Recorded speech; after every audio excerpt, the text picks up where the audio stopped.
it felt like. Yeah. Tell us a little bit about the story and what we were seeing there. Well, Ori and the Blind Forest actually starts with Ori's birth, right? Like I always like stories that have this great, like beginnings, middles, and actual ends, right? And you see this entire character arc. We don't want to give too much away in terms of like the story yet, but Ori is being raised by Naru and loses her relatively early in the story, but then has to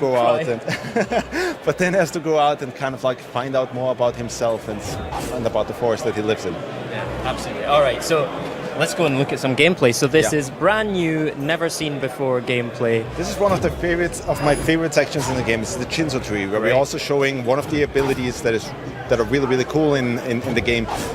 Gennady just learned the bash ability, and the bash ability, as you see, allows you to propel yourself from basically anything in the game. Like here, you will propel himself from an enemy in the game, but then you also can bash yourself from anything pretty much. Like up there's a challenge where you actually have to bash yourself off of projectiles, right? Okay. And then in order to make things a little bit more complicated, you can also redirect projectiles, and you see he is actually going through these kind of like gameplay challenges by completely using the bash mechanic. And that's what we kind of are looking for. When we actually started developing the game, we just made videos of hey, what hasn't been done yet in a 2D platformer before, right? Mm-hmm. And we just had a video where we saw Ori kind of like kicking off from enemy to enemy and so on, and that's what Bash was inspired by. Brilliant. And shout outs to Gennady, by the way, who's playing for us. Thank you, mate, doing a great job. So, you mentioned there about things that you've never seen before in platform games and working on them. There's clearly a lot of platform game inspiration going into Ori. Like, what kind of games have you looked at, and what were your inspirations? Well, a lot of these 8 and 16-bit games are really what we were inspired by, right? We grew up with them, and it was so cool, being at school the next day and talking about them. Obviously, kind of like the Marios and so on, that kind of stuff. And we feel like that's these kind of games, like that's a little bit missing right now in the industry. So we wanted to come out with a game that really gives you that sort of feeling again. So I hope that people get that. That's a tricky balance to get, right? To get that old school, that pixel perfect platform action feel, but then do something new and change it up a little bit. So that's a big challenge. Right. But that's exactly what we wanted. We wanted people to really feel again that that this absolute pixel precision, and then also introduce a lot of variety, right? Like I love these games from Nintendo back then, where they put in ideas that other developers would have made 5 games with, and it's just really cool to kind of like look at the entire game now and see, oh my god, this is a big game, and we have so much variety in it. It's great. So tell us about the enemies that we're seeing in this level. So where have these enemies come from?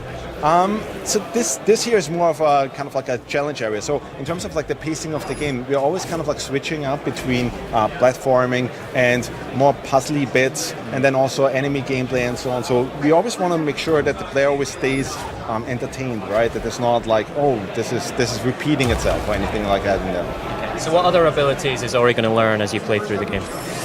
There's a ton of abilities. We just basically, as we said, like we made videos at the start where we just wanted to see what hasn't been done yet in a 2D platformer. We don't want to give too much away. We want to stay focused on the bash ability because it's really, really great right now. Oh, come on, Thomas. Tell us some more. Come on. I know you're fine. You will see more in the upcoming weeks. Absolutely. I actually want to talk to you about your team at Moon Studios. I find it fascinating that this is being developed kind of remotely, right? Your team is spread all over the world. Yeah.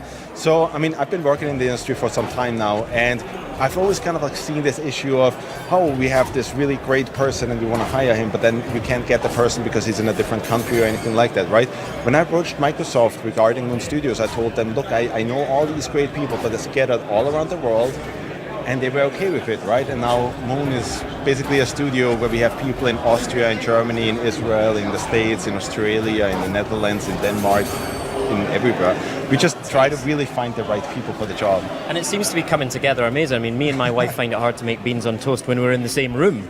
So creating this when you're working remotely is ridiculous.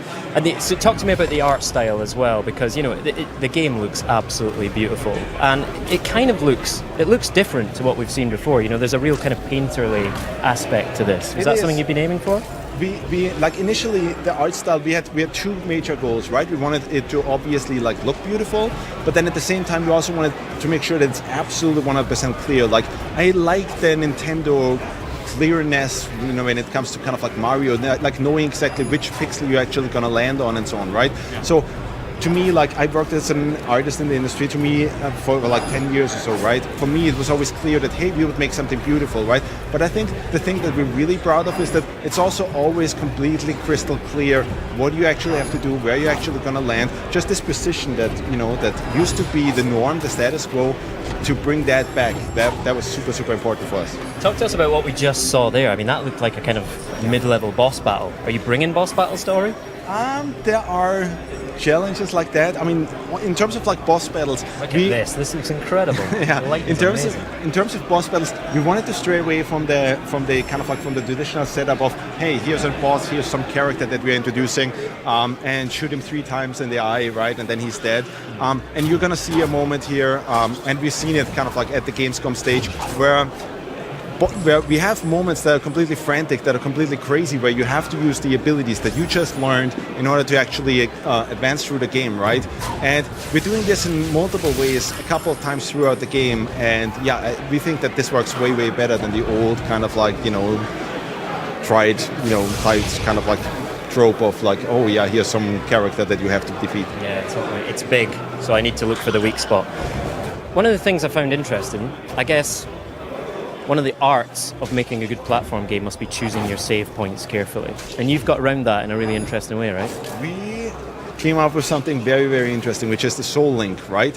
Like, we initially, when we started developing it, we just kind of like had these checkpoints set throughout the game. But then we thought, hey, it would be much, much more interesting if we actually tie this to the resource system, right? To the energy crystals and so on. So you can actually, in Ori, save any time that you want, but it's going to cost you resources, right? So now, as a player, you have to face the challenge of, well, do I use my energy for the attacks that I have, for the abilities that I have, or do I actually use it for the Soul Link? And the Soul Link is also where you can actually progress, upgrade, that kind of stuff. Now the E3 trailer, you know, looked quite serene. I mean, it got a bit dark towards the end, but we're talking about a real challenge with this game, right? You're really ratcheting up the difficulty as you go through the game. It's not a completely like easy game, right? Like it's a gamer's game.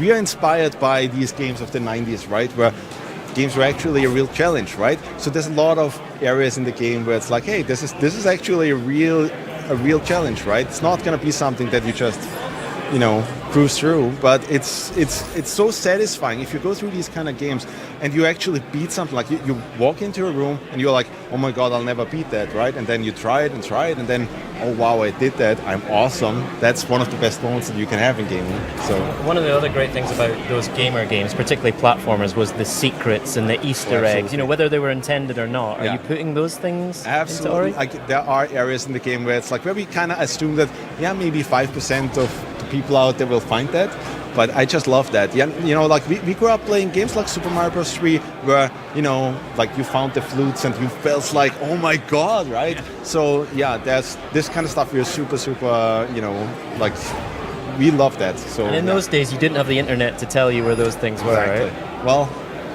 that's why we have to hide it even better. That's right. I mean, I know this is a terrible question, but how big is the game? I mean, how big are these levels and these worlds that we're looking at? I mean, the world is pretty huge. In recent playtests, we saw people playing around 10 hours. So it's actually, I mean, it grew quite, you know, quite a lot. And you need that for that kind of experience that we wanted to create.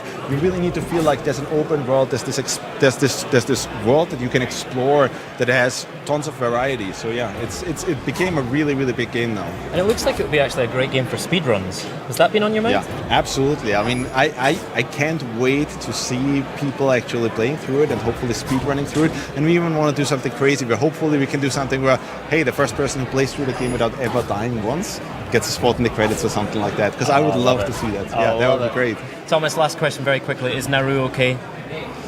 You'll have to wait and see when the game ships. I don't think I could do it. All right, Thomas, thank you so much for your time. Really appreciate it. Everyone, we're going to hand back to Larry now for even more live gameplay. It's Sunset Overdrive. Thank you, Thomas, and thank you, Graham. Ori cannot wait for that. All right, next up, I'm going to have Ted Price from Insomniac Games is going to be with me in just a minute to talk about Sunset Overdrive. But first, let's take a look at this.